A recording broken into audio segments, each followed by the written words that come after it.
Survey June కు వాయిదా 5 రాష్ట్రాల ఎన్నికలు రాష్ట్రంలో జనగణన ఏర్పాట్లతో ఈ నిర్ణయం 4.5 లక్షల మందికి రెండేసి చోట్ల ఓట్లు సో 4.5 లక్షలు అంటే 4.5 లక్షల మందికి 2 చోట్ల ఓట్లు ఉన్నాయంట రాష్ట్రంలో ఏప్రిల్ నెలలో నిర్వహించ తలపెట్టిన ఓటరు జాబితా సర్వే ప్రత్యేక సమగ్ర సవరణ SIR సర్వే జూన్ కు వాయిదా పడింది. ఏప్రిల్ మే నెలల్లో 5 రాష్ట్రాల ఎన్నికలు రాష్ట్రంలో జనగణన భాగంగా సిబ్బందికి శిక్షణ వంటి కార్యక్రమాలు ఉండడంతో ఎన్నికల సంఘం వాయిదా నిర్ణయం తీసుకున్నట్లు తెలిపింది. కేంద్ర ఎన్నికల సంఘం 25 ఏళ్లకోసారి ఓటరు జాబితా సమగ్ర సవరణ చేస్తుంది. చివరగా 2002లో ఉమ్మడి ఏపీలో జరిగింది. అప్పటి సమగ్ర జాబితా ఆధారంగా 2025 నాటి ఓటర్ల జాబితా మ్యాపింగ్ ప్రక్రియ ప్రస్తుతం కొనసాగుతుంది.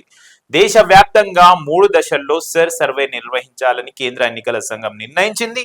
తొలి విడతలో బీహార్ పూర్తయింది. రెండో విడతలో 11 రాష్ట్రాలు చేపట్టగా అక్కడ మ్యాపింగ్ పూర్తయింది.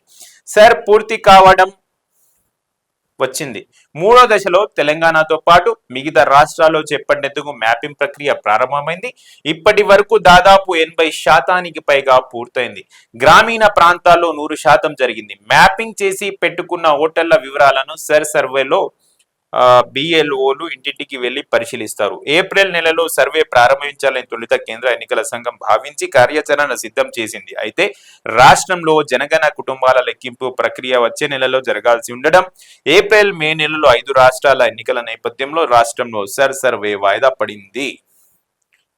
జూన్ లో ప్రారంభం కానుంది. ప్రస్తుతం రాష్ట్రంలో 2 చోట్ల నమోదైన ఓటర్లు 4.5 లక్షల మంది ఉన్నట్టు కేంద్ర ఎన్నికల సంఘం అధికారుల అంచనా. ఇప్పటికే క్షేత్రస్థాయిలో నిర్వహించిన సర్వేలో 2 లక్షల ఓట్లు తొలగించారు. సర్వే పూర్తయితే చనిపోయిన వారి పేర్లతో పాటు ఇతర ప్రాంతాలకు వెళ్లి అక్కడ ఓటర్లుగా నమోదైన వారి పేర్లు తొలగిస్తారు.